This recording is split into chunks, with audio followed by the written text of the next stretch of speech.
Con mi invitado de hoy sobran las presentaciones. He quedado para tomar un café con mi amigo José Félix Ramajo. ¡Hola! ¿Cómo estás? ¿Qué Un placer. tal? Muy bien. El mío. Entonces, seguridad y libertad, básico para vivir. Totalmente. Yo creo que la justicia, una justicia justa y una seguridad de muy alto nivel es lo suficiente para que la gente sea feliz y viva tranquila. Si no existen ninguno de estos dos conceptos, vemos lo que está ocurriendo ahora mismo, por ejemplo, en Venezuela. Exacto, sí, No que hay la gente... justicia, no hay seguridad, lo que hay son asesinatos. Y es curiosísimo porque la gente tiene como muy estigmatizado todo el tema de la seguridad social, que últimamente es un tema que ha salido mucho en mi entorno personal, por lo que he vivido, y la gente, bueno, por lo menos, qué suerte tenemos la mejor seguridad social del mundo, porque aquí, claro, imagínate, te pasa en Estados Unidos y en Estados Unidos la gente se muere en la calle. No, perdona, en Venezuela la gente se muere en la calle, en Venezuela la gente no tiene acceso a los medicamentos. Pero Ya, es que se ha pero creado como la gente tiene que esa saber de que leyenda la de... seguridad social que tenemos en España no es gratuita, que esto nos cuesta dinero a todos los españoles. O sea, que esto no es que alguien llegue y diga, pues mira, me voy a hacer un tratamiento allí porque como no se paga y tenemos una seguridad social, pero como los españoles somos como somos, pues tenemos una seguridad universal en la cual nos permitimos el lujo de poder tratar a cualquier persona que llegue a nuestro país. En Estados Unidos, por como has dicho, no ocurre. Yo cada vez que voy a Estados Unidos tengo que hacerme un seguro con una empresa privada, que es aquí en España, además es catalana, y me voy tranquilamente para que me cubra lo que me pueda ocurrir. Una apendicitis que te salga en Estados Unidos no baja de los 50.000 dólares. Pero claro, igualmente ahí la gente vive segura. Hay una Sí, seguridad tienes social, tu efectivamente, seguro. para toda la gente que no tiene dinero, pero la mayor parte de la gente lo que tiene son seguros privados. Mm. La gente que tiene un poder adquisitivo ya de un nivel medio alto tiene seguros privados, porque al final es la mejor atención que te pueden dar. O sea, en ese punto creo que España está muy por encima de muchos países a nivel mundial, incluso europeos, pero vamos, pero que la gente no se piense que esto sale de el dinero y la manutención de la seguridad social, de médicos, enfermeras, edificios y todo lo que tenemos sale del aire. Eso lo pagamos todos los españoles con los impuestos que generamos día a día en la simple compra de un kilo de naranjas. Ahí está saliendo. Lo que pasa es que, claro, creo que a partir de dentro de poco va a haber menos dinero para eso. Claro, sí. Y dime una cosa, tú siendo tan joven, ¿cómo has vivido tanto en tantos Bueno, sitios? ¿Cómo tan empiezas? joven Vamos no. al principio. Ya tengo 54 años. Bueno, pero eres joven para haber vivido tanto. Eh, ¿Cómo empieza tu carrera en todo este sector de la seguridad? he, ¿Cuándo te he das apro- cuenta que es tu he vocación? aprovechado lo que ha sido toda mi vida para hacer lo que yo quería y cómo me sentía a gusto. Y también tengo que decir que he estado en los sitios y en los momentos adecuados, ¿no? O sea, no todo el mundo pasa por lo que yo he pasado y muchos han hecho parte de cosas que yo he hecho. Lo que pasa es que desde el principio, yo que ya desde siendo pequeño, yo era como una especie de justiciero de los opresores, ¿no? En el colegio me dedicaba a que el niño que se pensaba que podía pegar a los demás, pues al final llegaba yo y le pegaba a él también. Le enseñaba que no tenía que pegar a los niños que él creía que podía pegar, porque siempre había alguien que le pegaría a él. Siempre me he desenvuelto ahí, me han gustado las artes marciales, desde muy jovencito mi madre me llevó a hacer judo y a los 6 años creo. Y ya me empezó a gustar mucho los deportes de contacto. Soy un tipo que ni ha bebido la vida, ni ha fumado, ni se ha drogado. Nunca. Que me puedo morir mañana de cualquier cosa, pero no será porque ¿No te has tengo tomado nunca una copita de vino? nada. Nada. Que no me gusta el vino, es que no me gusta el alcohol. Entonces es algo que nunca me ha llamado la atención. Siempre me he tirado por la parte del deporte y a raíz de... Mi madre es mujer, bueno, era madre soltera y siempre veía que mi madre trabajaba todos los días 16, 17, 18 horas. Entonces mi misión no era ir a estudiar, mi misión era, mi máxima ilusión era ir a trabajar y ayudarla a ella. Entonces, después de terminar la formación profesional, el primer grado que hice mecánica, decidí irme a la mili. Dije, me voy voluntario. En aquellos años te tocaba por quinta, yo me fui voluntario, soy del quinto del 86. Me fui voluntario para salir lo antes posible y ponerme a trabajar. Y me llamaba la atención mucho la seguridad privada. Me acuerdo que de pequeño veía a los famosos, a los vigilantes jurados, que eran vigilantes jurados entonces, que iban en los furgones blindados, se bajaban con esos pistolones, unos bigotones. Y siempre me llamó la atención la seguridad privada, no sé por qué, pero siempre, pues ya podía haber escogido policía, guardia civil, bombero. No, me gustaba la seguridad privada. Y salí del servicio militar, estuve en una unidad de cazadores de montaña, esquiadores escaladores, y a partir de ahí ya me dediqué, me puse a trabajar de seguridad y yo he ido ocupando todos los puestos en seguridad privada, desde guarda de seguridad con 18 años, me acuerdo yo en una fábrica derruida en el centro de Lezo que me tiraba 12 horas por las noches y tenía 18 añitos. Ahora muchas veces veo a mi hijo con 21 y digo, madre mía, digo, este todavía está por hacerse y yo ya con 18 años tenía una carrera por detrás que no era ni medio normal.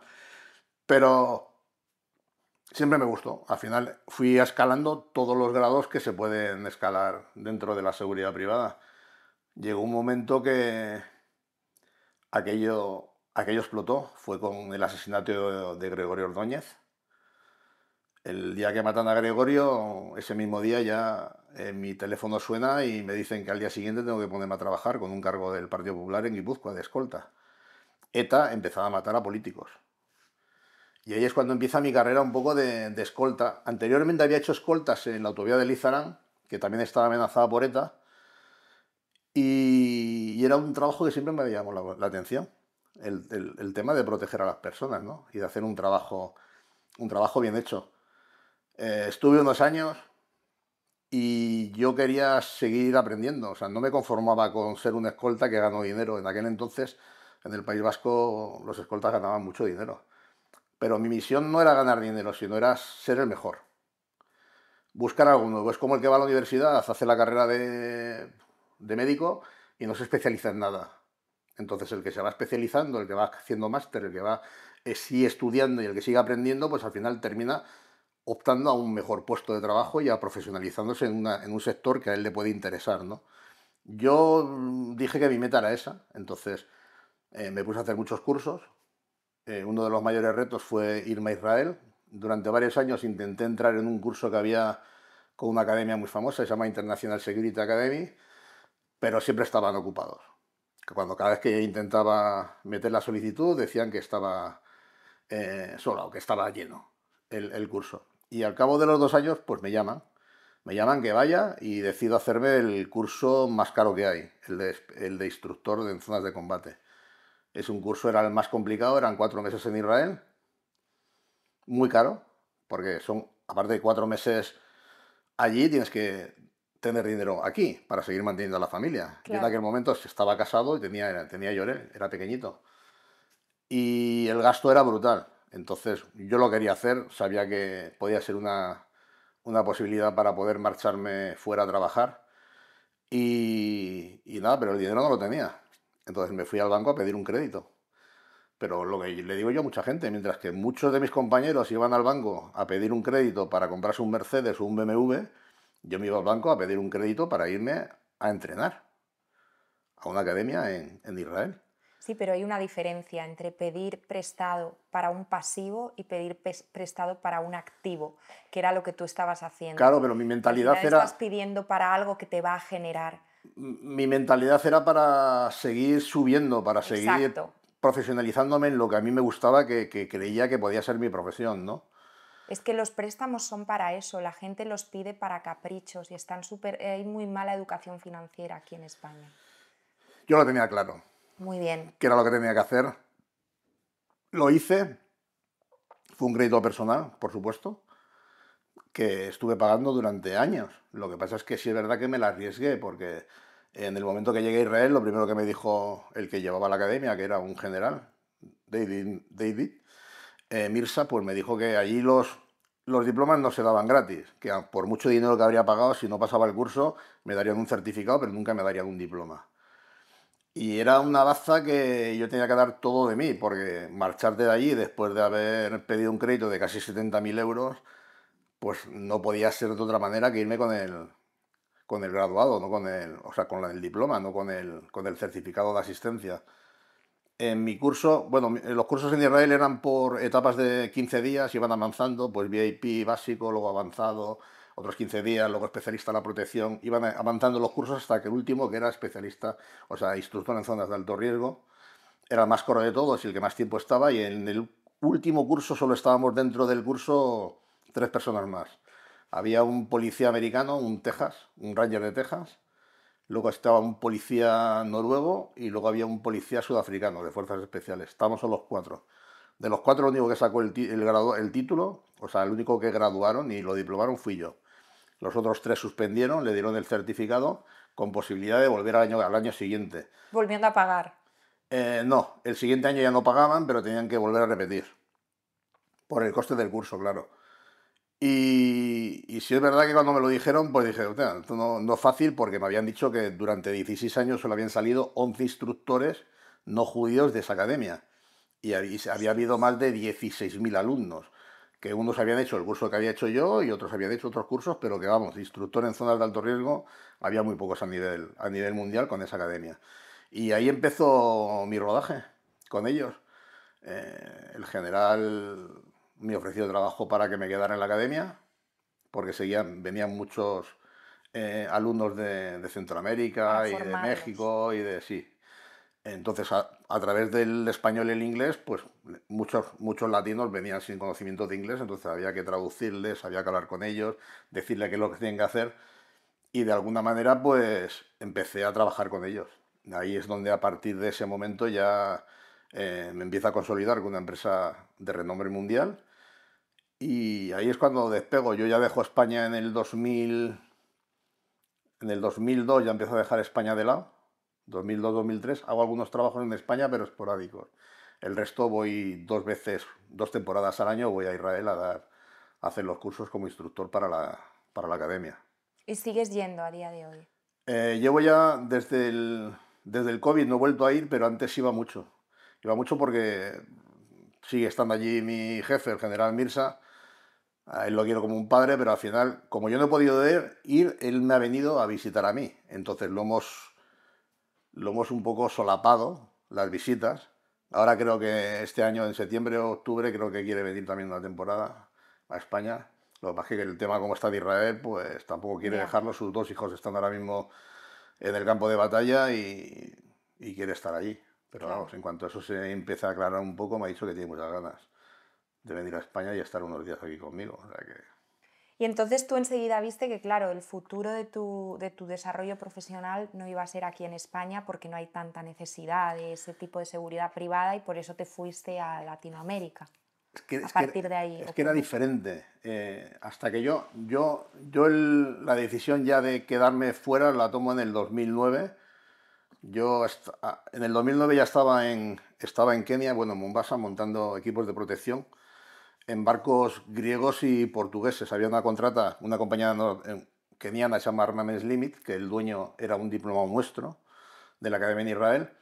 Entonces solicitaba ayuda para que fuéramos diplomados de Israel, que fuéramos allí a ayudarle, porque tenía un contrato grande con dos navieras, una portuguesa y la otra italiana, creo que era.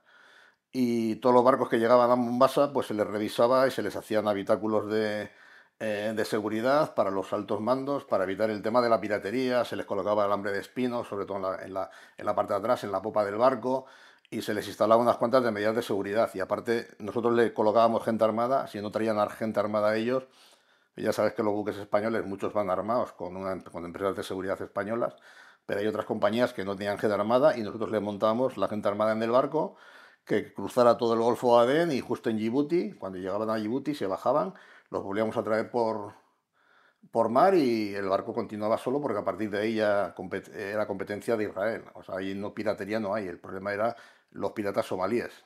Claro. Y estando allí en el mes de septiembre, me llama y me dice, Joselito, porque en Israel me llamaban Joselito, por los nicknames, porque como va gente de tantos lugares del mundo, si te va un ruso, no le puedes llamar como un chino, un coreano, al final te buscan nickname. Entonces, José Félix, Joselito. Y yo, ¿y por qué me llamáis Joselito? Porque Joselito, el cantante, el de aquí de España, es muy famoso en Israel. Ah, lo sí. ven mucho, lo han visto mucho en películas y en cosas de esas y tal. Y yo me quedé alucinado, le digo, coño, pues en España terminó siendo un delincuente, pero bueno, nada, me empezaron a llamar Joselito y me llamó el general y me dijo que había salido un trabajo para Honduras, que había que entrenar a los que iban a ser la seguridad del próximo presidente.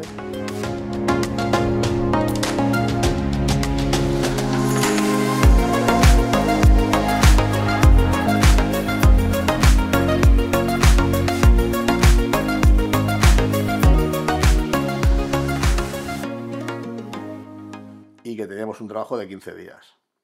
Entonces, nada, me dijo que recogiera los bártulos, que volviera a España y de España que me fuera para Tegucigalpa, que me esperaban allí.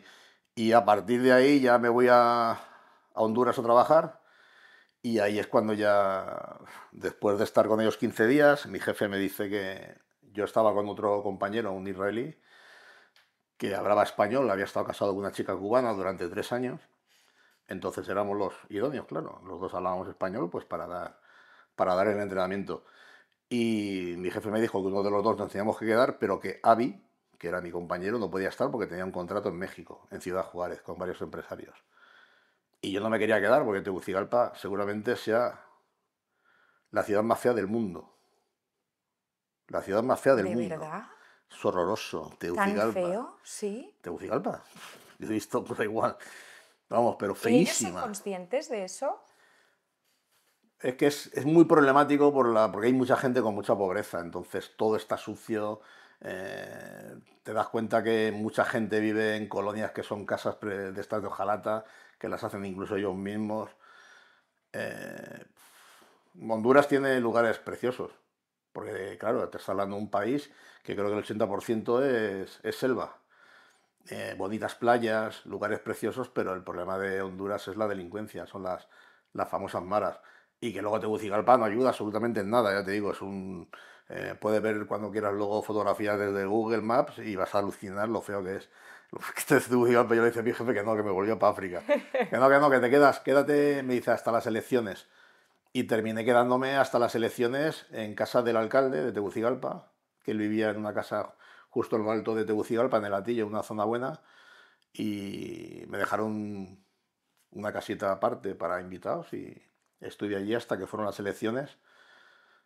El Partido Nacional ganó las elecciones, que era con los que estaba yo, y antes de volverme para casa por Navidades me ofrecieron la posibilidad de quedarme allí, que montase una empresa de seguridad que lo que hacía pues era interesante. Y abrí una empresa de seguridad. Porque una cosa, para la gente que la mayoría de gente no entendemos de seguridad, eh, solemos asociar la seguridad a la parte de intervención física y realmente cuando hay una intervención física es que ha fallado todo lo anterior, ¿no? Toda la parte estratégica. No, no tiene por qué. Lo que sí creo, yo me especialicé en la protección de personas y lo que siempre he buscado ha sido la discreción.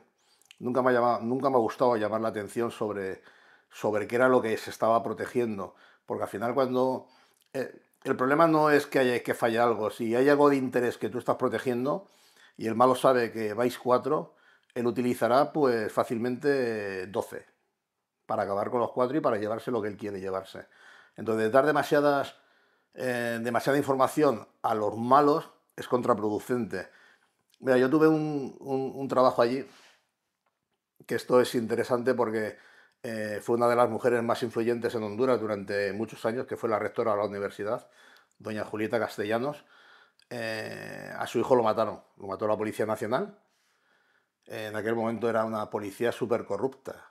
Y el crío apareció muerto, bueno, el crío ya 20 y tantos años, con un amigo, lo habían encontrado en una cuneta, tirado, lo habían disparado.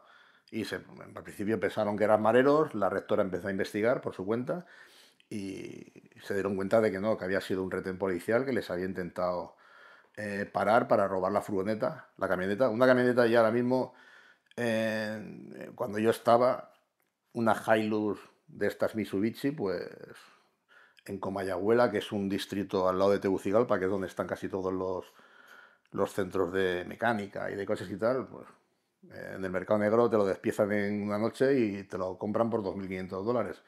Pero por $2.500 son capaces de arrancarte un pie. O sea que un coche, imagínate. Y intentaron llevarse el coche de este chico, no les dio, o sea, no se paró y lo dispararon y lo mataron. La rectora se enteró y montó pues un gran revuelo, claro. Al final es una mujer con mucho poder, a ser la rectora de la Universidad de Honduras, de la UNA, y aparte tenía el apoyo de la Embajada de los Estados Unidos y había que hacer una depuración policial. Claro, la señora empezó a necesitar seguridad.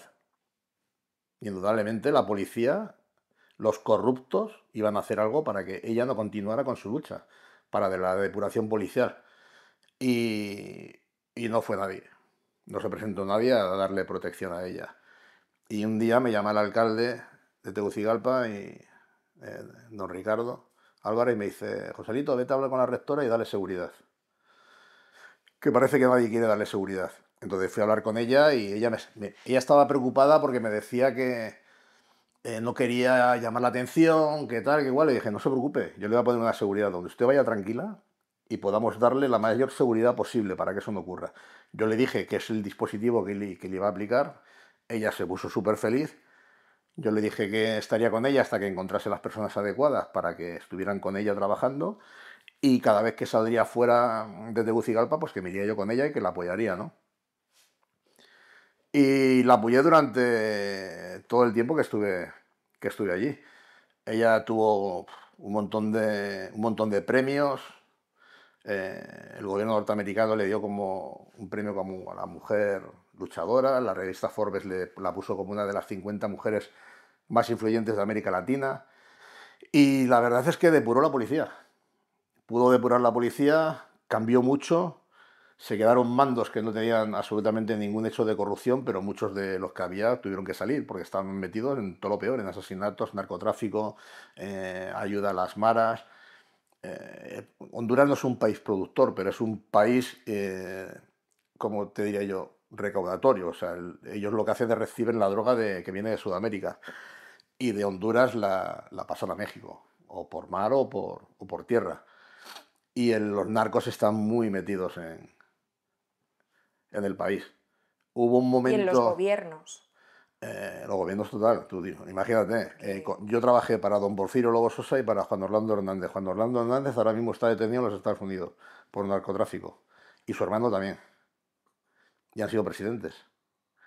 O sea que el es narcotráfico que está sin el metido. salvoconducto de la presidencia y del gobierno no podrían operar Lo que pasa es que con son tanta países facilidad. donde ganan los políticos que más dinero tienen, porque allí los votos cuestan dinero. No te lo ganas por lo que tú ofrezcas o por quienes sean. Muchas veces a la gente, al ser un país tan pobre, muchos no saben ni a quién votan. Pero si llega una persona que le da 5 láminas de alucín para colocar en el techo porque tiene goteras, pues le dirá: tome las 5 laminitas y aquí es a quien tiene que votar. Incluso hay muchos políticos que llenan autobuses que van con el voto en la mano, que les dan 500 pesos, un bocadillo y llegan directamente a la urna a votar al que lo está bajando de un pueblo que no han bajado en su vida. Y se van a la ciudad, a la capital, a votar. Pero eso está pasando aquí con otra forma, pero es lo mismo. ¿A quién vota la gente? ¿A quién le da las ayudas? Sí, lo que pasa es que aquí es menos escandaloso todavía, pero Es menos escandaloso, pero llegará un momento que sea totalmente escandaloso, ¿no? claro, Que al final la cuando no gente. quede dinero y la ayuda tenga que verse reducida a, pues como los venezolanos. No, si es que yo opino que ayudas No deberían existir. no deberían existir. La gente. Hay trabajo, trabajar. Hay 700.000 puestos para la obra, dice que hay. 30.000 para la agricultura, 50.000 para la hostelería. Entonces, ¿qué necesidades tengo yo de estar pagando de lo que nosotros pagamos a gente que no quiere trabajar y que lo único que hace es vivir es con sus paguitas? Es Y que del cuento. eso es algo que no tiene ni pie ni cabeza, incluyendo que hay un montón de autonomías que pagan verdaderos dinerales. La catalana paga dinerales para los migrantes que encima están sin papeles. En el País Vasco ocurre absolutamente lo mismo. Es más, hay un caso que fue muy sangrante porque estuvieron pagando una paga a un tipo que había estado, que lo habían condenado por yihadismo. Y hasta el último día de entrar en la cárcel, el tipo estuvo cobrando ese subsidio por parte del gobierno vasco. Cosas inasumibles, pero que bueno, de alguna manera algún día las resolveremos, como digo yo, ¿no? ¿Tú crees que la resolveremos? Es que no nos va a quedar más remedio que resolverlo. Es que no queda más. O lo resuelves o te vas a la perdición. ¿Y cómo se resuelve si la mayor parte de la población quiere seguir Teniendo viviendo un y no se control, da, que tienen teniendo... como una venda en los ojos, no se dan cuenta de lo que ha Es ocurrido que en el otros problema es que países? tenemos los medios para hacerlo bien, pero no queremos hacerlo bien. O sea, somos un país eh, como Dios manda en el mundo, no somos un país tercermundista, pero es que tenemos una política que yo creo que es errática, en la cual estamos admitiendo todo tipo de personas sin saber quiénes son. Yo no puedo estar en contra de la migración, porque, como te he dicho antes, mi peluquero es marroquí, tengo amigos que son marroquíes, eh, el que le voy a coger la fruta es pakistaní. Hay gente que ha venido aquí, ha creado un negocio, ha invertido, se ha integrado dentro de nuestra sociedad, Y aportan. aparte de que tengan su cultura y que luego ellos recen a quien les dé la gana, porque al final España es un estado laico, ¿no? Cada cual puede tener sus preferencias, pero lo que no puede ser es yo soy lo que soy y sobre eso impongo a todos los demás. O sea, encima que vienes de fuera, yo he estado en muchos países, en ninguno está ilegal. En todos he hecho mis papeles, para estar y para trabajar. No me he metido pegándole una patada a una puerta, y mucho menos pegando a la policía. Y aquí eso está ocurriendo. O sea, a nosotros nos da mucha pena, sí. Pues a mí me puede dar pena gente que venga de Burkina Faso, de Mali o de Níger, pero no me da pena un tipo que viene de Marruecos, o que viene de Senegal, o que viene de Gambia, o que viene de Mauritania, porque son países que no están en guerra. No tienen ninguna necesidad de salir de esos países. Ah, que aquí se gana más dinero y que se está Sin mejor. trabajar. Vale, pero me parece muy bien. Pero yo prefiero traer gente que lo está pasando realmente mal y que seguramente lo necesite, que no traer gente que no me va a aportar absolutamente nada. Que hay gente... Mira, ayer he hablado con un chavalito, tiene 21 años, y lleva aquí en España desde abril, colombiano. Se ha venido por una mejora Claro. en su vida, pero no es un tipo que viene a delinquir. El tipo está trabajando 14 horas diarias de paleta con un empresario que le paga 30 euros al día. O sea, me parece una auténtica vergüenza que haya gente en España que se pueda permitir el lujo de pagar a una persona 14 horas 30 euros trabajando todo el día. Pero existe y eso hay que solventarlo. Y la única manera de solventarlo Es darle los papeles. es ya, pero es que dándole los papeles tampoco, porque no es tan fácil dar los papeles. Por eso hay mucha gente que se tira tantos años ilegal en Pero España. muchos años, y eso yo 3 años. no lo puedo entender, que gente que viene a trabajar tenga tantas dificultades y luego haya otro tipo de perfiles a quien les regalen la nacionalidad cuando hay un choque cultural tan fuerte contra nuestra cultura. Eh, Porque yo he tenido chicas venezolanas que he querido contratar para mis salones de belleza porque son las mejores en el tema de uñas, de estética, de pestañas y tal, y no ha habido manera. 3 años. Y he tenido que esperarlas años y años a que tuviesen el permiso de tal, el cual, y ahora me caso con no sé quién, y ahora... Porque es que lo tienen complicadísimo. Eso es lo Y son extraño. personas que vienen a Eso es lo trabajar. extraño y por eso te digo que hay maneras de hacer las cosas mejor. Eh, yo no tengo nada que envidiarle a un político y estoy seguro que manejaría mucho mejor muchas de las áreas que ellos manejan, lo haría muchísimo mejor que Sin ellos, duda. sin tener los estudios que muchos de ellos dicen que tienen. Pero por pura lógica, no por estudios, porque muchas veces la vida te da un aprendizaje que no te lo va a dar un pupitre o una universidad, te lo va a dar la calle. Yo como le digo a mucha gente, le digo, yo no he estudiado ni me he dedicado profundamente a ser un director de seguridad o no sé qué. Le digo, yo al final mi vida ha sido la calle, el estar en la calle día a día, saber en lo que me he metido, saber dónde he estado y saber cómo he podido salir y cómo lo he podido manejar. Eso es lo que yo me voy a llevar para mí. Hay mucha gente que se tira 5 años estudiando, sale, pero no tiene ni idea de lo que se va a encontrar luego en la vida real. Eh, Creo que se pueden hacer las cosas mucho mejor, porque dirán lo que digan, pero muchos problemas que está habiendo de inseguridad vienen por parte de gente que viene de fuera. Indudablemente hay españoles que son unos desgraciados, faltaría más en cualquier sociedad, Si te vas a Suecia, también hay suecos que son malos, malos de cojones.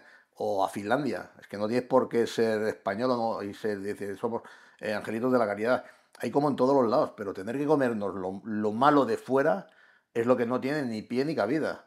Lo que no puede ser es que Mohamed esto se dedique a soltar presos en las cárceles marroquíes y que los mande directamente para España. Eso es lo que no puede ser. Y nos tengamos que comer aquí a los de los puñales, a los de los que se dedican a pegar tirones y a los que se dedican a joder a todo el personal que ven que lo pueden joder.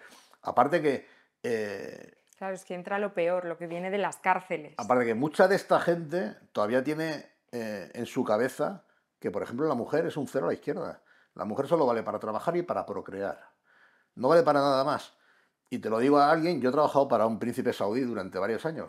Y lo digo porque la gente me conoce, que he estado con él muchos años en muchos lugares. Fue un hijo del antiguo, del rey Fahd que murió creo que murió en el 2004. Y yo he estado en Arabia Saudí unas cuantas veces. Y yo he estado en casas, en palacios, donde nos servían la comida, comíamos los hombres. Y cuando yo preguntaba a un amigo mío, ¿y aquí las mujeres dónde están? No, están en otro lugar y comen lo que nosotros dejamos y los niños. Entonces ahí es cuando te das cuenta de que dices, fíjate, Y eso gente con dinero. el pensamiento, sí, sí, el pensamiento que tienen sobre la mujer. Esta gente, es que viven anclados en 500 años atrás. O sea, no se pueden comparar con una sociedad como la que tenemos nosotros ahora mismo. Y ese es el problema que tenemos. Nosotros hemos hecho una sociedad durante décadas de ovejas.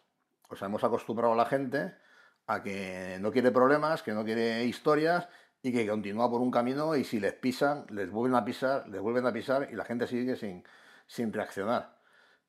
Por eso, para proteger a todas esas ovejas y a esos rebaños, lo digo como una similitud, no porque diga que las personas son ovejas, sino para que la gente lo pueda entender.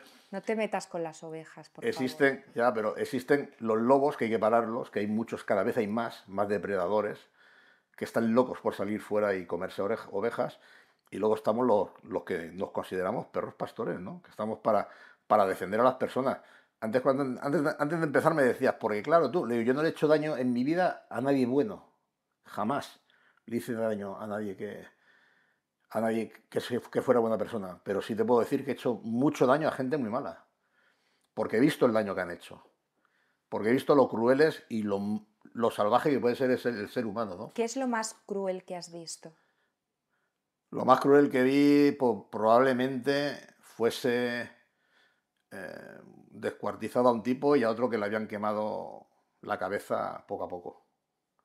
Lo habían matado al final, pero por quemaduras. Le habían echado acelerantes en la cabeza y le van quemando la cabeza. Cuando el acelerante se acaba, ya se ha acabado. A lo mejor tienes media cabeza quemada y termina matándolo, pues acelerándolo y quemándole todas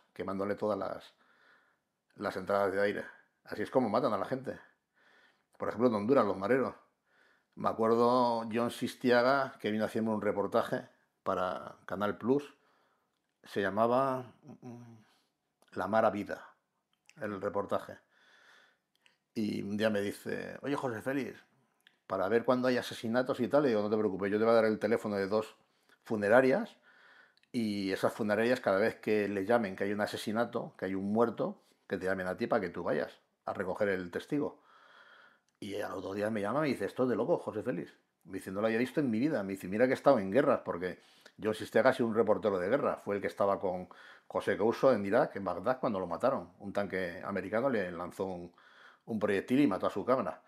Me dice, pero es que no he visto esto en mi vida, en países que no estuvieran en guerra. La violencia que hay aquí, me dice, ayer, por ejemplo, había diversos fiambres a la misma hora en diferentes partes de la capital. Le digo, claro, es que te has venido a un país donde asesinan entre 7.000 y 8.000 personas al año. ¿Son peores las maras hondureñas que las Lo salvadoreñas? mismo, es lo mismo. Ellos se rigen por las mismas reglas y cometen los mismos tipos de salvajadas. O sea,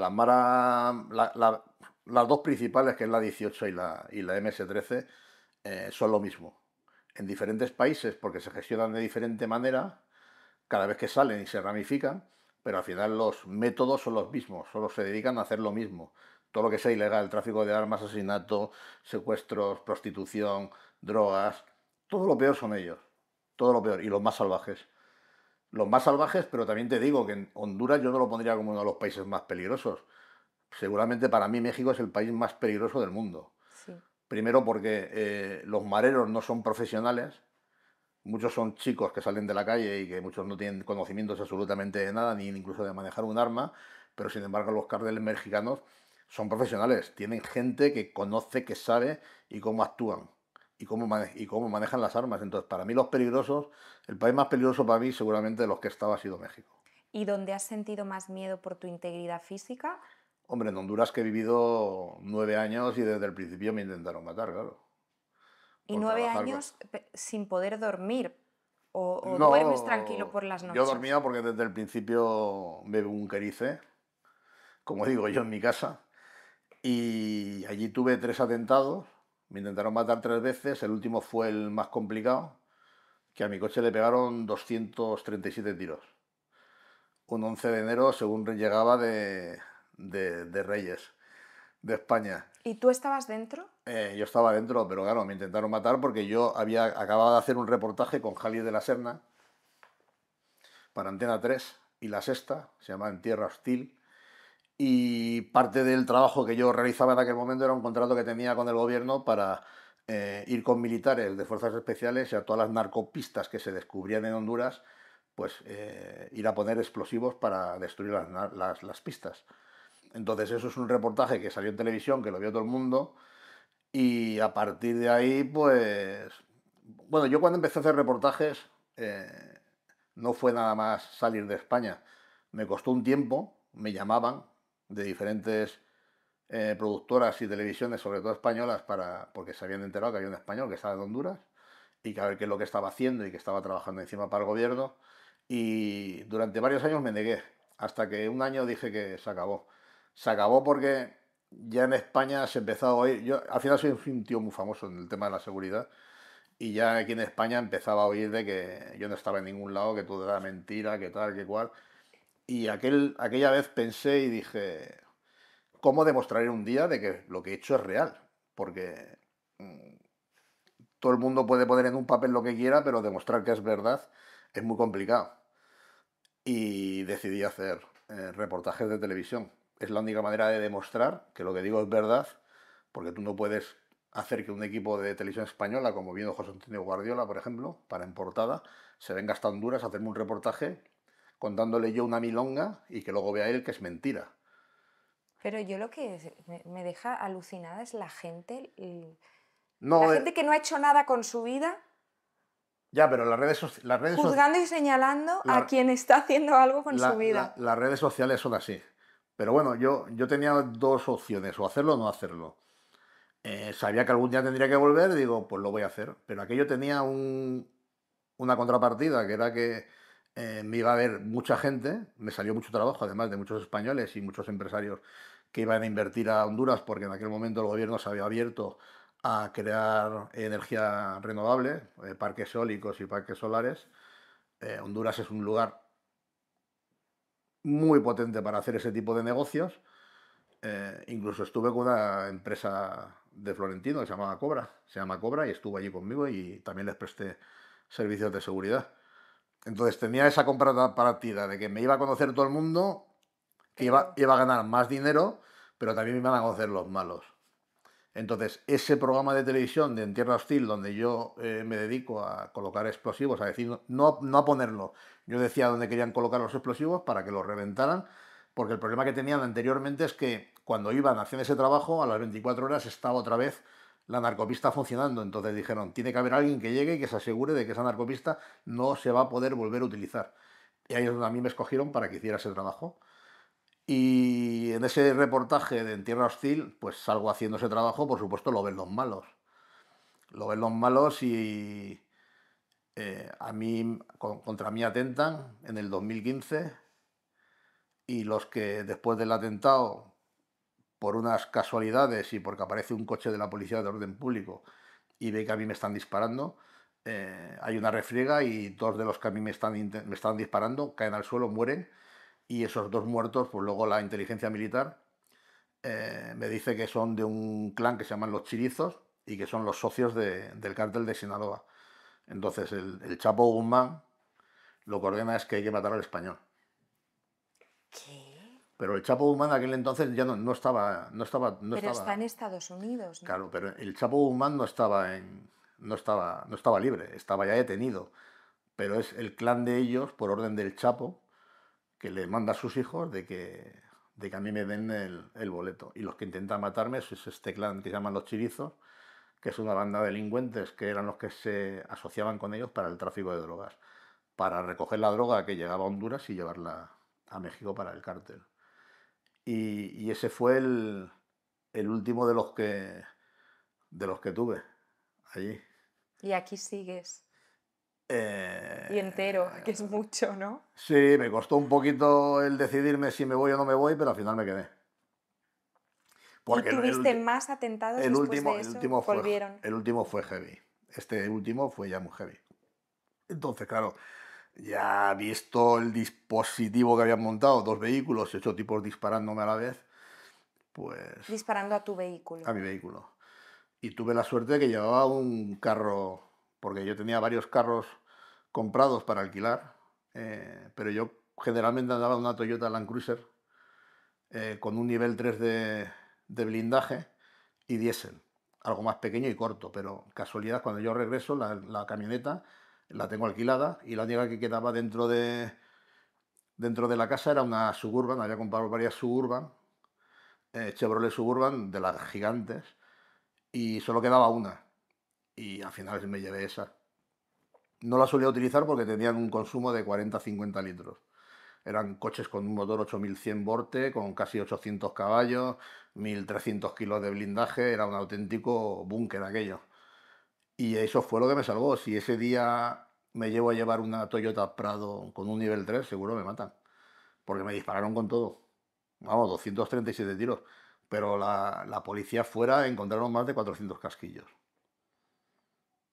¿Y O con sea ese que, tipo de blindaje no puede explosionar el no, vehículo? no. Pero si es insistente, a mí hay parte ya de la metralla que entró. Por ejemplo, aquí en la cara tengo una cicatriz. Aquí Sí. tuve metralla metida durante casi un año. Y yo no me había dado cuenta. A mí me tocaron varias partes del cuerpo, lo que fueron trozos de metal, incluso vidrio, porque el coche llevaba 9 vidrios de 5 milímetros, 45 milímetros de grosor, una cosa así, un cristal así. Y al impactar los muchos tiros justo en la misma zona, eso al final va rompiendo, va rompiendo, va rompiendo. Y lo que me salvó fue llevar un carro de esas condiciones. Si hubiera llevado el otro que tenía un nivel 3, ese era un nivel 7 que te estoy hablando de la Suburban, un nivel 3 solo lleva 4 cristales, es una cosa así. Pero la munición del 7,62 o del 5,56 hubiera atravesado esos Joder. cristales como queso gruyere. Como queso gruyere hubiera atravesado, pum, pum, pum. Pero aquel día tuve suerte y me salvó el llevar un coche con un blindaje superior. No te tocaba. Y aparte de esos intentos de asesinato reiterados, ¿has sufrido algún intento de secuestro? No, pero he negociado 11 secuestros en Honduras. 11 A mí secuestros de secuestrarme, hondureños, sí, a mí secuestrarme complicado. civiles. Ya. Pero negocié 11 secuestros sin saber negociar. Entonces, cuando la gente me lo pregunta, creo que es un capítulo bonito, lo escribo en el libro que acabo de terminar. ¿Podemos Y dar el título del libro? es que todavía No, no no, se sabe. la editorial quiere que sea manual de supervivencia, pero a mí no me cuadra lo de manual de supervivencia por el manual de resiliencia del presidente. Parece que es como parecido, entonces no estoy muy conforme, pero vamos a ver qué es lo que hacemos. Que secuestrarme a mí era complicado secuestrarme. El que viniese a secuestrarme se iba a llevar un poco de plomo, como digo yo. Pues siempre iba armado, entonces ¿Has tenido que matar? he tenido que hacer daño, pero es algo que al final te lo tienes que quedar, ¿no? Pero lo del tema de los secuestros, te voy a decir cómo sale el tema de los secuestros. Yo conozco a mucha gente, entre ellas conozco a una americana, Mamá Teresa Andrews, que era una misionera que se encargaba de ayudar a las mujeres y a los niños de los mareros de la 18.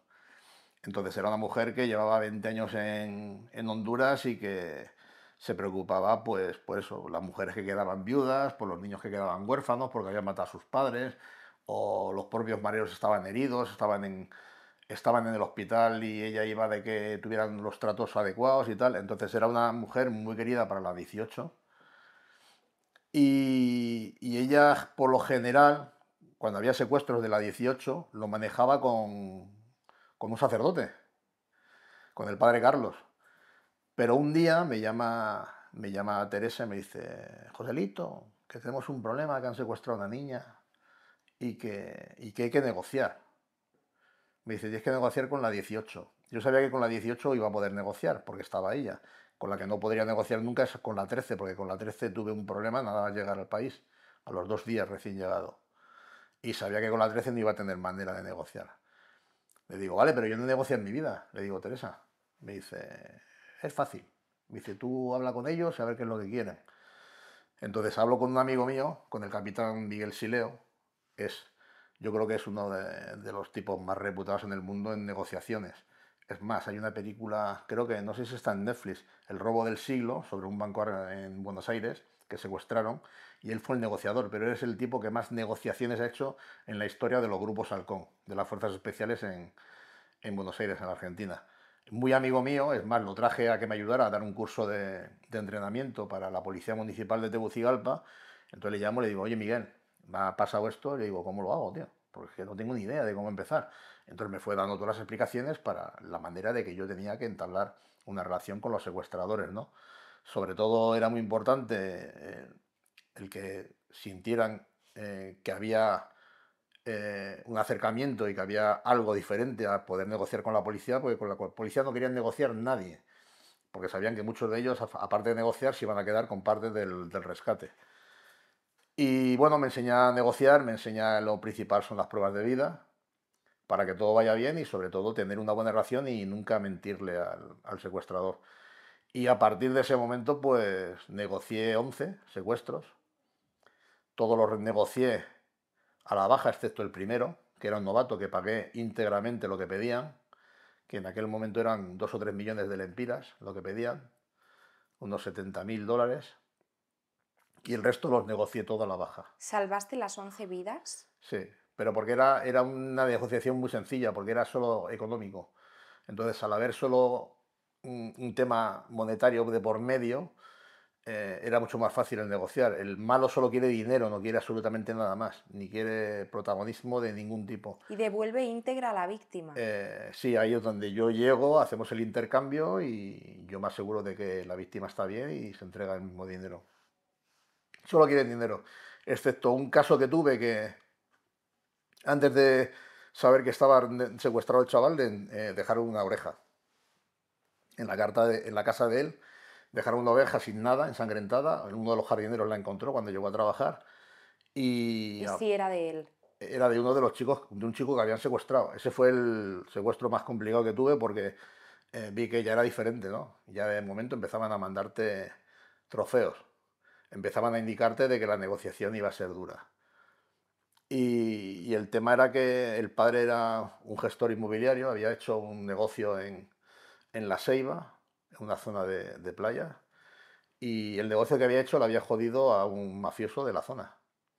O sea, había una compra-venta de terrenos que estaban en un valor y el otro, el agente inmobiliario quiso hacer ese negocio y pagó más para llevarse el negocio. Y luego ese negocio lo duplicó, porque claro, luego él me lo tuvo que explicar todo para saber de qué iba el tema y qué es lo que nos iban a pedir. Y aquel sí fue complicado porque nos pidieron 30 millones de lempiras de rescate, 1 millón de dólares. Entonces aquello sabía que iba a ser mucho más complicado. La negociación, aparte que ya te habían entregado un trozo de oreja del chaval, era un chaval joven de 21 años, que había salido de fiesta y no había regresado, lo habían secuestrado en el transcurso del sábado a la noche. Y ese fue el más complicado que tuve que hacer. Y al final salió bien y pagamos un rescate de 15 millones. Y los días del secuestro, entiendo que son días sin dormir, Fueron 2 días los que estuvimos. que se harán eh, eternos. Pues la verdad es que sí, lo importante era que accedieran a la cantidad económica, porque recaudar $1 millón en 24 horas era difícil. Entonces, a mí cuando me llama el tipo y le digo que yo voy a ser el que voy a hablar con ellos, encima no eran 18, eran delincuentes normales. O sea que encima no tenían ninguna referencia que me podría dar Mamá Teresa, ¿no? De quienes eran con los que iban a negociar, eran delincuentes puros y duros. Por eso el modus operandi me cambió la forma que sabía que no era algo normal. O sea, que no sabía que era un secuestro de la 18. La 18 lo que hace directamente que secuestra es llamar y pedir dinero. Estos no habían pedido nada, pero habían mandado un trozo de oreja, que la habían cortado. Y eso fue lo que me dio de que el tema podía ser complicado. Yo le digo a los padres si tienen el dinero para ponerlo y pagarlo íntegro, porque el tema no sabía cómo podía terminar al haber ya un trozo de él.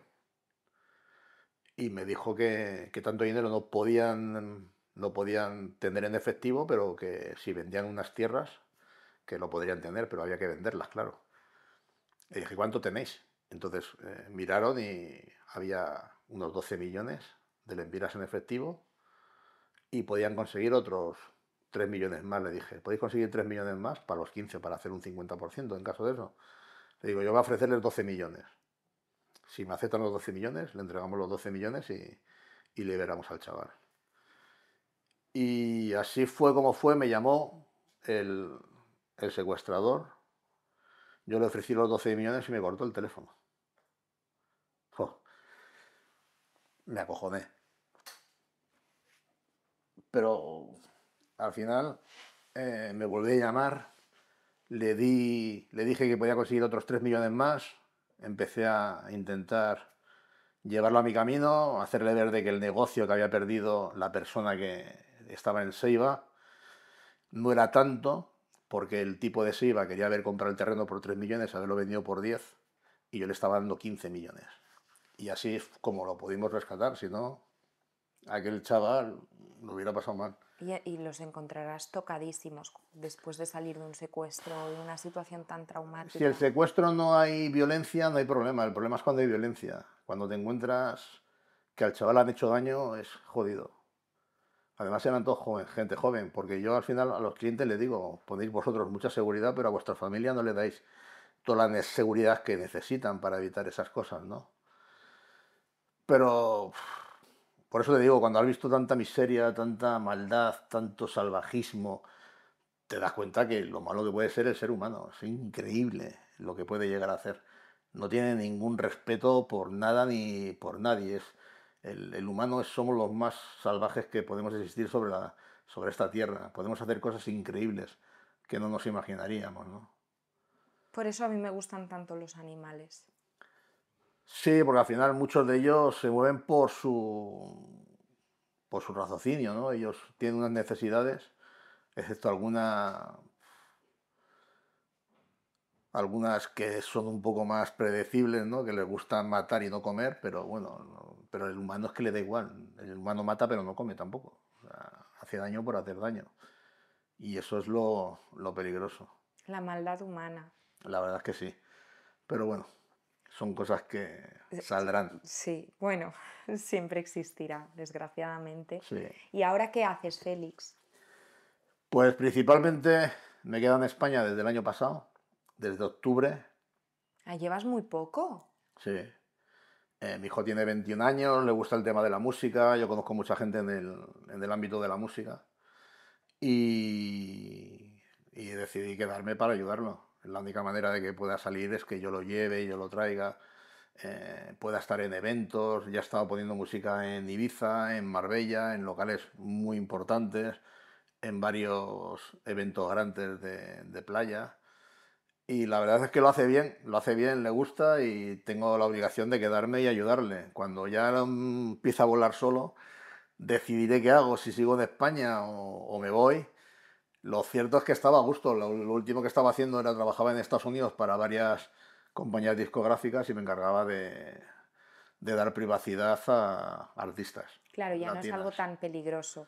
No, no tiene nada que ver. Mi trabajo es revisar camerinos, vehículos, apartamentos, pisos, habitaciones. de que no haya cámaras ocultas o micrófonos para que la gente se pueda cambiar y que no haya ningún tipo de problema. Y eso es el trabajo que estaba haciendo, que era totalmente diferente, claro, a lo que había hecho anteriormente. Y en un país muy distinto, mucho más Hombre, Estados seguro. Unidos no tiene nada que ver. Es violento y de los más violentos del mundo. Lo que pasa es que al final te encuentras que si tienes un problema sí puedes acudir a la policía, es decir, tengo un problema. Pero en cualquiera de los países que he estado tú no puedes acudir a la policía. Pero ni en Honduras, La policía es el Ni problema, en ¿no? República Dominicana, ni en México, ni en ningún lado. O sea, la corrupción que brinda sobre estos países y sobre todo policía y la justicia, pues es brutal. Por eso digo, cuando no hay justicia y no hay seguridad, no existe libertad.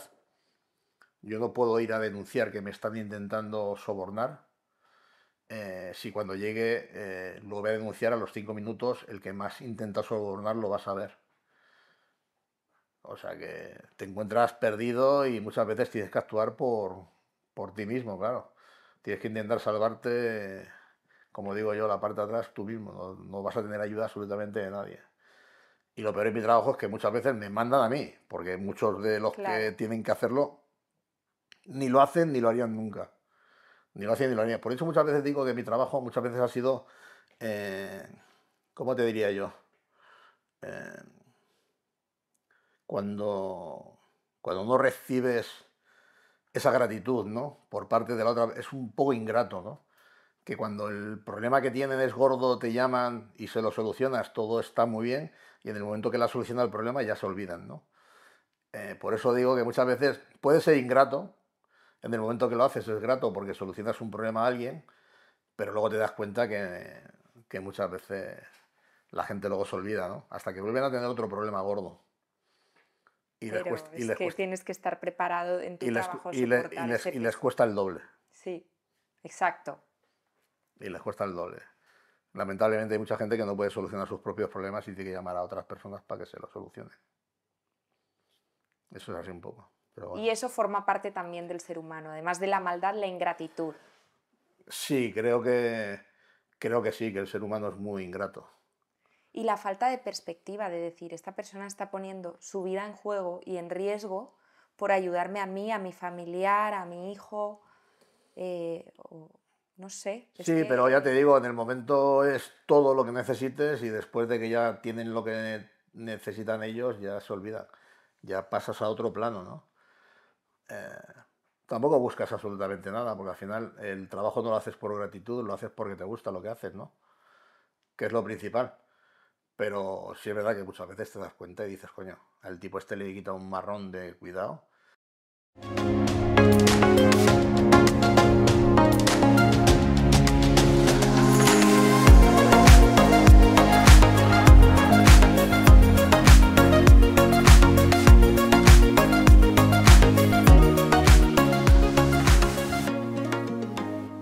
Y luego ya si te descuidas, si te ven y te conoce.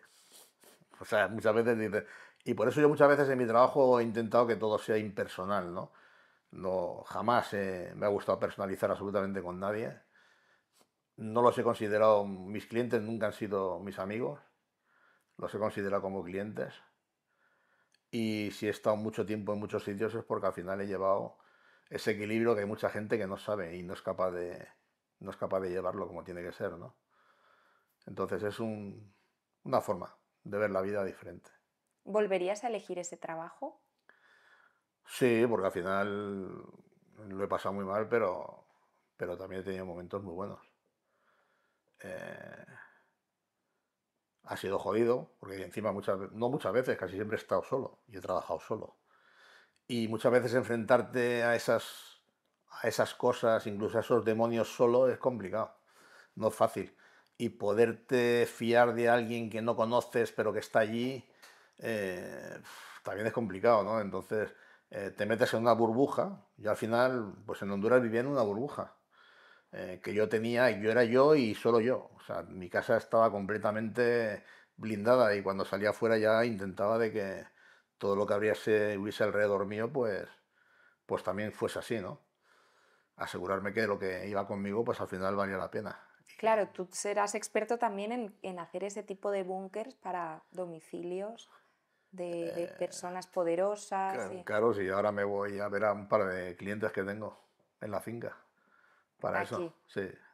Por eso te dije, vamos a hacer esto un poquito y así aprovecho y estoy con ellos muy antes bien. de, antes de marcharme. Sí, la gente tiene que tener claro qué es lo que puede ocurrir dependiendo de lo que tengan. Tiene que haber alguien que les diga, pues mira, si colocas esto, puedes tener este problema y te puede ocurrir esto. Que sepan, pero no vender por vender. Aparte que yo no vendo, yo no me dedico a vender equipos electrónicos ni nada de eso, pero le digo al tipo, tienes que colocar esto, esto y esto por esto. Y con esto tienes salvado toda esta rama de posibles intrusiones y de lo que te pueda ocurrir dentro y fuera. Pero eso cuesta dinero, claro. Claro, Tú lo manejas como quieras, lo miras con quien quieras y la empresa que quieras. Yo te digo qué es lo que tú necesitas y luego tú lo compras o hacer que te hagan presupuestos cualquier empresa de seguridad electrónica que haya. Entonces, lo único que digo es que si poniendo esto tú vas a tener este porcentaje de que no te pueda ocurrir absolutamente nada. A partir de aquí, claro, tú eres un asesor sí, el de problema que tiene mucha seguridad. gente es que no tiene asesores. El problema es que la gente o los asesores que tienen no son capaces de identificar cuál es el problema que pueden tener ellos. Mm, Por su trabajo, por su familia, por sus movimientos, por sus rutinas, horarios, lo que por sea, ¿no? si son famosos, si no son famosos, dependiendo de dónde vivan, cuál es la seguridad que hay en el entorno. Es que hay un montón de cosas que al final son factores que te hacen de que tú tengas que decidir qué tienes que poner y qué tienes que quitar de un lugar. Y la persona lo tiene que tener claro, no solo la persona, sino también la familia. Yo siempre he dicho que al final puede haber una persona que es muy famosa y la familia no es tan famosa, pero si yo quiero hacer daño a alguien, le voy a hacer daño a lo que es menos famoso. El famoso seguramente lleve más seguridad y esté mejor protegido, pero el niño que va al colegio y sale al recreo a las 11 de la mañana y solo hay un profesor en el patio que lo está vigilando y sé que me lo puedo llevar, eso al final para mí es un premio. Y el famoso va a dar más que si fuera su propia vida. Entonces, a la gente se lo decía, le decía, no, no os centréis solo en vosotros, centraros en que tú tienes que proteger a tu familia entera de alguna manera. Y tienes que darle ese plus de seguridad que te piensas que tienen, pero que no tienen. Entonces, es muy extenso al final, no es un trabajo sencillo, pero al final es un trabajo que te lo da la calle, el haber estado en lugares donde la gente se tiene que proteger por sí misma, que no puede depender ni de una policía, ni de una seguridad privada, ni de que la justicia le vaya a ayudar. O sea, se tienen que proteger ellos mismos para que no ocurra nada que no deba ocurrir. Y eso al final es una experiencia que te da para llevarla a cualquier parte del mundo. Porque cuando trabajas en países tan peligrosos, todo eso es una experiencia que te va dando para poder seguir haciendo cosas en lugares menos violentos y menos peligrosos, pero que pueden ser muy efectivos. Yo muchas veces le he dicho, yo de tu casa puedo hacer un verdadero infierno para quien quiera entrar. Pero vamos, para el que quiera entrar, no vuelva a entrar en su vida de lo que se va a encontrar allí. Pero claro, para eso tengo que estar de acuerdo contigo, tengo que hablarlo y lo tenemos que decidir. Y lo primero que hago es, por supuesto, no socavo ni corto el movimiento ni las rutinas que vaya a hacer absolutamente nadie, pero le mejoro su calidad de vida. Y aquí supongo que la gente que vive en España y que tienen más problemas de inseguridad, viven especialmente asustados porque ya está visto que aquí te entra una persona en casa, lo matas y el que se va a la cárcel eres tú. Es como un poco el mundo al revés. Es la legislación que tenemos, entonces no puedes hacer absolutamente nada. Muchas veces es lo que dice, mejor déjale que robe y cuando salga, pues llamas a la policía que te ha robado. O sea, es algo ridículo. Algo ridículo. Por ejemplo, en Honduras eso no podía, eso era inexistente. Aparte que la legislación hondureña te permite llevar al ciudadano hondureño, le permite llevar armas, comprar armas como en los Estados Unidos. Si tú en tu casa entra alguien a robarte por la noche y lo matas, no vas a tener absolutamente ningún tipo de problema. Pero estás defendiendo tu propiedad, Claro. que Y tu vida. es invulnerable para nadie. Y los jueces te van a dar la razón de que nadie puede entrar, pero aparte no es porque vayas a matar a alguien, porque para matar a alguien hay que valer también lo digo, no es fácil matar a una persona, pero llega un momento que te das cuenta de que los asaltos en casas, por ejemplo allá en Honduras, no era simplemente asaltar y robar, era asaltar, violar y matar.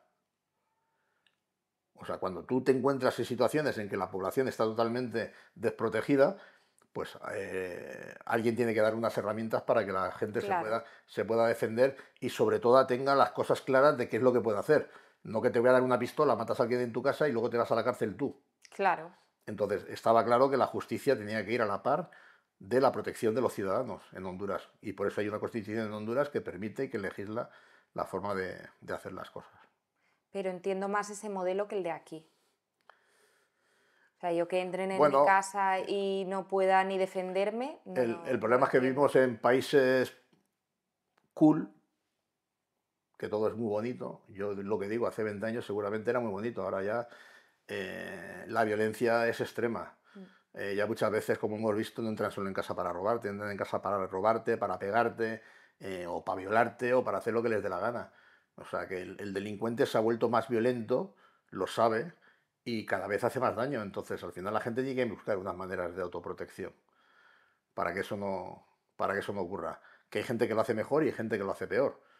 Pero el problema es que la inseguridad cada día es más grande, los malos cada vez saben más y cada vez se perfeccionan en hacer cosas y en poder conseguir lo que ellos quieren, al, vamos, al precio que A sea. cualquier precio. Félix, ¿tú sabes cómo te conocí? No. Porque mi madre es súper fan tuya. Sí es verdad, ahora lo recuerdo. ¿Y te acuerdas que vino a verte cuando quedamos para Un grabar? encanto de señora, la verdad. Le hizo mucha ilusión que colgaras la foto. Pues me alegro porque la verdad es que la señora es un encanto. Me dijo, me ha apuntado el nombre de un chico que veo por la tele que me encanta. Por favor, a ver si lo localizas y le haces un podcast. Bueno, ya es como en la tele le gustas a muchos y a otros no les gustas tanto, pero bueno, al final es ley de vida, no le puedes gustar a todo el mundo y tampoco lo pretendo, ¿no? Al final yo voy por un camino y el que quiera ir detrás de ese camino, pues bienvenido sea. Lo que no voy a hacer es torcerme nunca y a la izquierda muchísimo menos. Rojas las uñas solo y los labios, nada A más. esta altura de la película ya yo creo que el rojo... Y mira que siempre me atrajo el rojo. Mi primer coche fue rojo, mi primera moto fue roja. Pero creo que ahora mismo en este momento el rojo es un color discordante para mí, Y personalmente. falta autocrítica, que lo hemos Bueno, comentado mucho. Cuando un gobernante lo hace mal, parece que la izquierda en vez de votantes tenga fanáticos. no existe autocrítica, les da igual lo que ocurra, que siempre van a seguir a ese, ¿cómo te diría yo? A ese siniestro ser, ¿no? Que está ahí anclado y que parece que no lo hay posibilidad de moverlo de ninguna de las maneras, ¿no? Y al final vamos a terminar moviéndolo de una manera democrática y en las urnas, ¿no? Que eso es de lo que se trata, que sea democrático y en las urnas y que los españoles se den cuenta de la clase de gobernantes que tenemos. Yo siempre lo digo, esta gente no sé qué aspira en su vida, pero creo que lo va a tener muy difícil el que después de que terminen lo que están haciendo sigan y se puedan pasear por las calles de nuestro país. Lo van a tener harto complicado, sin que no tengan que llevar 20 escoltas detrás de ellos para evitar de que, bueno, abuchear los van a abuchear, les van a decir de todo. Lo que están haciendo es imperdonable con España. Bueno, por eso están comprando media República Dominicana, que ya me gustaría a mí tener mi casita en República Dominicana, con nuestro dinero, ¿no? Bueno, es un país que es asequible, ¿no? También. Y sobre todo si tienes dinero. Y como allí se puede hacer lo que quieras y de la manera que quieras, todo depende del dinero que manejes. Como sabes, he vivido allí casi 4 años, en República Dominicana, y sé cómo funciona el país. O sea, que nadie me tiene que explicar qué es lo que ocurre en República Dominicana. Ni en Santo Domingo, ni en Punta Cana, ni en cualquier otro lugar de ese país. Pues te voy a hacer unas preguntas ping-pong, de esas de respuesta en una o dos Sin palabras. problema. Venga. Has hablado mucho de los países más inseguros. ¿Dirías los tres más inseguros del mundo? En estos momentos, México, Honduras, porque sigue gobernados por populistas de extrema izquierda, y pues por supuesto Irán, pues un país de los más inseguros. Pero que conozca personalmente México y Honduras. ¿Y el más seguro del mundo? El más seguro, Pues posiblemente es difícil, porque ahora mismo ya la inseguridad está en cualquier parte, pero podría ser mm, mm, Estados Unidos, podría ser uno de los países más seguros. Fíjate que la gente no lo piensa, ¿eh? Israel también, aunque ha pasado lo que ha pasado, sigue pensando que es uno de los países más seguros. Lo que pasa es que la inseguridad ya se centra en cualquier parte y en cualquier país. Ya hay muy pocos países que estén fuera de la órbita de los delincuentes y de los grupos terroristas, que es muy complicado ahora mismo esa pregunta. Pero Estados Unidos es un país, yo creo que es un país seguro, a pesar de la inseguridad, pero yo cada vez que voy me siento seguro. Y Israel, por supuesto, aun habiendo habido lo que hubo en octubre del año pasado, pues el 7 de octubre creo que es un país de los más seguros del mundo. ¿A qué lugar te irías si pudieras y quisieras retirarte? Israel. Ah, sí. Época histórica más segura para ser ciudadano español. Época histórica más segura, pues a lo mejor el Renacimiento puede ser. Que de todas maneras siempre ha habido inseguridades y siempre ha habido problemas aquí en este país. Somos, yo creo que el único país del mundo que nos hemos intentado destruir entre nosotros mismos, ¿no? Y no lo hemos conseguido, o sea que somos duros todavía. Pero la verdad es que no te podría poner una fecha exacta, ni un periodo Pero no de la sería ahora. historia. No, creo que hemos tenido épocas más prósperas que las que estamos viendo ahora mismo, en este momento. Pues te voy a lanzar una pregunta de parte de mi invitado anterior. Venga. Te lo pongo directamente.